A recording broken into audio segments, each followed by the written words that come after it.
Saint کا اجلاس آج صبح 11:30 بجے طلب 14 نکاتی ایجنڈے پر پیکا ترمیمی بل اور ڈیجیٹل نیشن پاکستان بل کی منظوری شامل 3 نئے بل بھی ایوان میں متعارف کرائے جائیں گے۔ گزشتہ روز اجلاس میں پیکا ترمیمی ایکٹ کے خلاف اپوزیشن کا احتجاج، پیکا ایکٹ نامنظور کے نعرے لگاتے ہوئے سینٹ سے واک آؤٹ کیا۔ سینٹ پریس گیلری سے صحافیوں کا بھی واک آؤٹ۔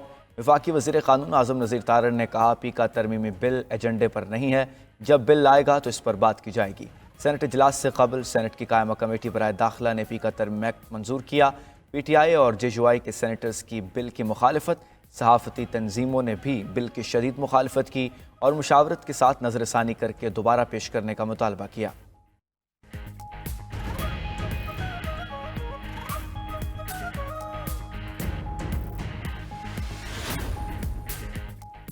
پیکا ترمیمی بل کے خلاف صحافی کمیونٹی کا آج ملک گیر احتجاج کا اعلان۔ تمام پریس کلبز کے باہر مظاہرے کیے جائیں گے۔ ملک بھر کی صحافتی تنظیموں کی جوائنٹ ایکشن کمیٹی نے اعلامیے میں کہا کہ حکومت نے بغیر مشاورت بل کو پہلے قومی اسمبلی اور اب سینٹ کی قائمہ کمیٹی سے منظور کرایا ہے۔ بار بار یقین دہانیوں کے باوجود صحافی تنظیموں اور سٹیک ہولڈرز کو نہیں سنا گیا۔ حکومت کا یہ عمل حکومتی عزائم اور بدنیتی کا واضح ثبوت ہے۔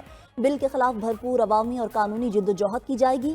جوائنٹ ایکشن کمیٹی میں پی be a, a P N S, C P N ای، ایمنٹ اور پی ایف یو جے شامل ہیں۔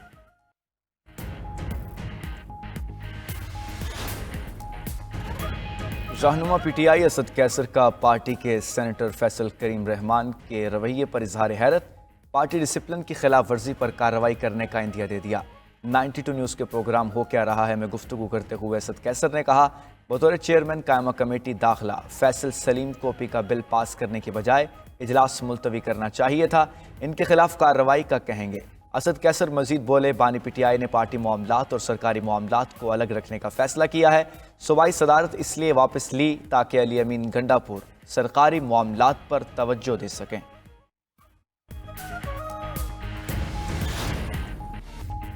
28 جنوری آ گئی، مذاکراتی بیٹھک ہوگی یا نہیں، سب کو انتظار۔ اسپیکر ایاز صادق نے حکومت اور پی ٹی آئی کی کمیٹیوں کی چوتھی میٹنگ صبح 11:15 بجے طلب کر لی۔ اسپیکر قومی اسمبلی کا پی ٹی آئی کی مذاکراتی کمیٹی کے سربراہ عمر ایوب اور اسد کیسر سے ٹیلی فونک رابطہ، اجلاس میں بیٹھنے کی دعوت دی۔ عمر ایوب سے گفتگو میں کہا کہ مذاکرات سے ہی کسی بھی اختلاف کا حل ڈھونڈا جا سکتا ہے، آپ آج اجلاس میں شرکت کریں۔ عمر ایوب نے رد عمل دیا کہ جب تک جوڈیشل کمیشن نہیں بنایا جاتا مذاکرات آگے نہیں بڑھ سکتے۔ ادھر حکومتی کمیٹی کے ترجمان عرفان صدیقی نے واضح کیا کہ اپوزیشن کی مرضی ہے، مذاکرات میں آئے نہ آئے ہم ضرور آئیں گے۔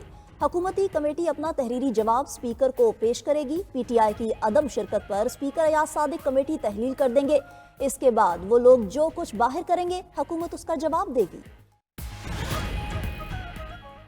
مذاکرات سے گریز غیر جمہوری رویہ ہے، کسی کو اجازت نہیں دیں گے کہ غیر جمہوری رویوں سے تعمیر و ترقی میں رکاوٹ ڈالے۔ وزیراعظم شہباز شریف نے نام لیے بغیر پی ٹی آئی پر واضح کر دیا۔ حکومتی مذاکراتی ٹیم کے ترجمان سینیٹر عرفان صدیقی سے گفتگو کرتے ہوئے شہباز شریف نے کہا سیاسی جماعتوں کے آپس میں رابطے اور مذاکرات جمہوریت کی روح ہیں۔ مذاکرات سے انکار سے کشیدگی کا ماحول پیدا ہوتا ہے اور قومی یکجہتی کی فضا کو نقصان پہنچتا ہے۔ پاکستان کو ہنگاموں، مہاجرائی اور تصادم کی نہیں، مفاہمت اور ہم آہنگی کی ضرورت ہے۔ سینیٹر عرفان صدیقی نے وزیراعظم کو پی ٹی آئی کمیٹی سے مذاکرات اور حالیہ پیش رفت سے متعلق آگاہ کیا۔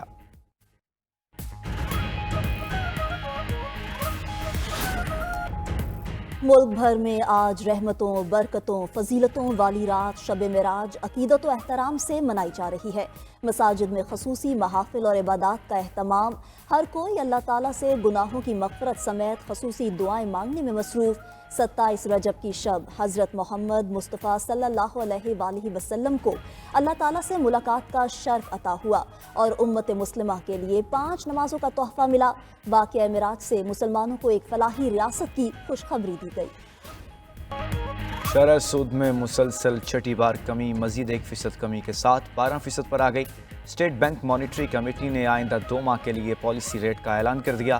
گورنر اسٹیٹ بینک جمیل احمد نے کہا معاشی اشاریہ مثبت ہیں، مہنگائی کی شرح 38% سے کم ہو کر 4.1% پر آ چکی، رواں ماہ کے آخر تک مہنگائی مزید کم ہوگی، کرنٹ اکاؤنٹ مسلسل 6 ماہ سے سرپلس ہے، سرپلس کرنٹ اکاؤنٹ کے باعث زر مبادلہ ذخائر میں توقعات سے بڑھ کر اضافہ ہوا، زر مبادلہ کے مجموعی ذخائر 16 ارب 19 کروڑ ڈالر ہو چکے، بیرونی ادائیگیاں بھی معمول کے مطابق ہو رہی ہیں۔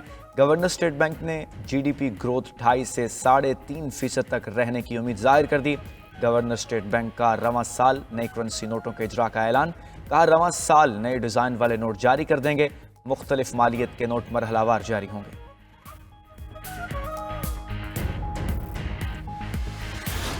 وزیر اعظم شہباز شریف کا شرح سود میں کمی کا خیر مقدم، کہا مہنگائی میں کمی کی بدولت پالیسی ریٹ میں کمی آئی، پالیسی ریٹ نیچے آنے سے سرمایہ کاروں کا اعتماد بڑھے گا، امید ہے آئندہ مہینوں میں افراط زر میں مزید کمی ہوگی۔ اسلام آباد میں تقریب سے خطاب میں شہباز شریف کی ٹیکس ریٹ میں کمی کی خواہش، کہا ان کا بس چلے تو پورے پاکستان میں ٹیکس ریٹ 15% کم کر دوں، مگر IMF کی شرائط ہماری مجبوری ہے، حکومتی اخراجات کم کر رہے ہیں، اگلے چند ماہ میں بجلی کی قیمتوں میں بڑی کمی ہوگی، PWD کرپشن کا منبع تھا جسے بند کر دیا، قومی ایئر لائن کو بھی شفاف نیلامی سے نجی شعبے کو دیں گے، پاکستان جلد اپنے پیروں پر کھڑا ہوگا۔ پاکستان ریلویز کی ترقی کے لیے اجلاس میں وزیر اعظم کا بڑا اعلان، پاکستان ریلویز کی زمین نجی شعبے کے تعاون سے کاروباری سرگرمیوں کے لیے استعمال کی جائے گی، ریلویز کے پرانے نظام کو جدید ٹیکنالوجی سے تبدیل کرنے کی بھی ہدایت۔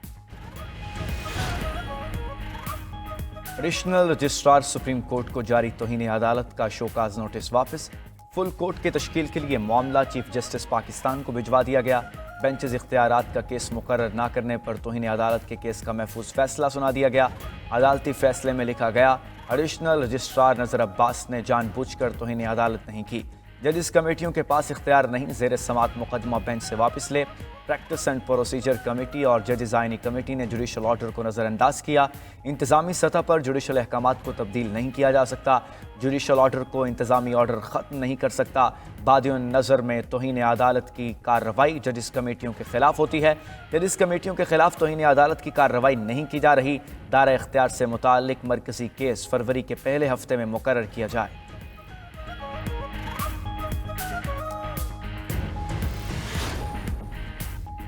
Chairman Peoples Party Bilawal Bhutto سے سندھ حکومت کے سینئر وزیر شرجیل میمن کی ملاقات، صوبے کے سیاسی اور انتظامی امور پر تبادلہ خیال کیا گیا۔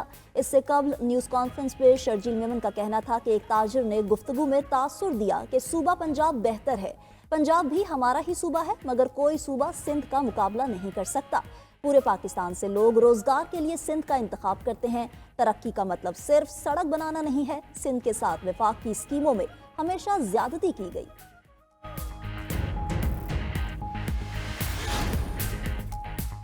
وزیر اعلیٰ پنجاب سے چین کے BGI گروپ کے چیئرمین کی ملاقات، نواز شریف کینسر اسپتال میں جین سیکوینسنگ یونٹ قائم کرنے پر اتفاق، چینی وفد نے بہاولپور کے صحرائی علاقے میں چاول اور مکئی کی کاشت کے لیے پائلٹ پروجیکٹ کی پیشکش بھی کی، مریم نواز سے ورلڈ بینک کے وفد کی بھی ملاقات، بینک کے ریجنل نائب صدر نے پنجاب کو ماحولیات میں بہتری کے لیے مؤثر اقدامات پر ریجنل چیمپئن قرار دیا، ملاقات میں غربت کے خاتمے، IT اور انفراسٹرکچر میں مزید بہتری اور سماجی ترقی کے لیے مشترکہ اقدامات کرنے پر اتفاق۔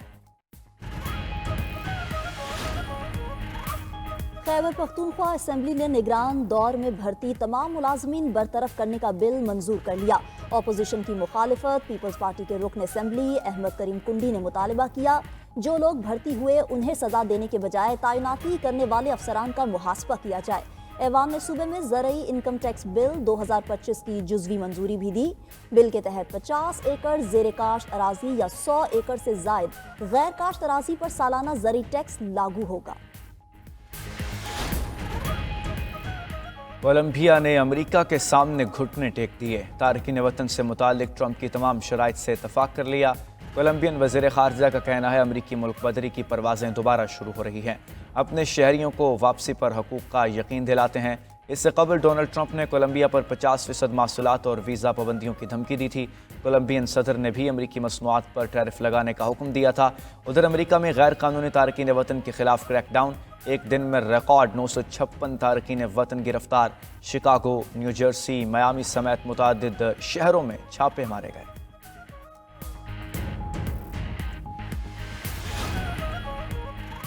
صدر ڈونلڈ ٹرمپ کا تارکین وطن کے بچوں کو پیدائش پر حق شہریت نہ دینے کا اعلان۔ بھارتی نیاد امریکیوں نے قبل از وقت بچوں کی پیدائش کرانا شروع کر دی۔ ہسپتالوں میں سی سیکشن کے لیے قطاریں لگ گئیں۔ صدارتی ایگزیکٹو آرڈر کے تحت پیدائش پر حق شہریت کے خاتمے کی آخری تاریخ 20 فروری ہے۔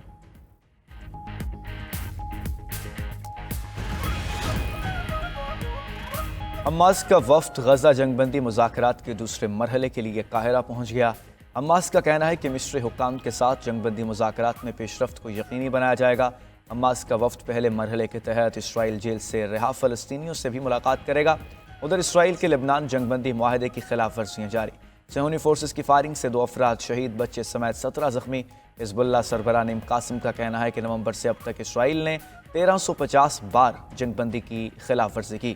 جنوبی لبنان سے اسرائیلی فوجیوں کے انخلاء کی مدت میں توسیع قبول نہیں۔ گزشتہ روز امریکہ نے اسرائیلی فوج کے انخلاء کی ڈیڈ لائن 18 فروری تک بڑھا دی تھی۔ سمندری طوفان ہرمینیا برطانیہ سے ٹکرا گیا۔ کئی علاقوں میں بارش اور تیز ہوائیں، معمولات زندگی مفلوج، ہزاروں گھروں کو بجلی کی فراہمی معطل، کئی پروازیں منسوخ اور ٹرین سروس معطل۔ شہریوں کو غیر ضروری طور پر گھروں سے نہ نکلنے کی ہدایت۔ میٹ آفس نے جنوبی انگلینڈ، ویلز اور ویسٹ مڈ لینڈز میں یلو وارننگ جاری کر دی۔ ملک بھر میں 164 مقامات پر سیلاب کے الرٹس جاری۔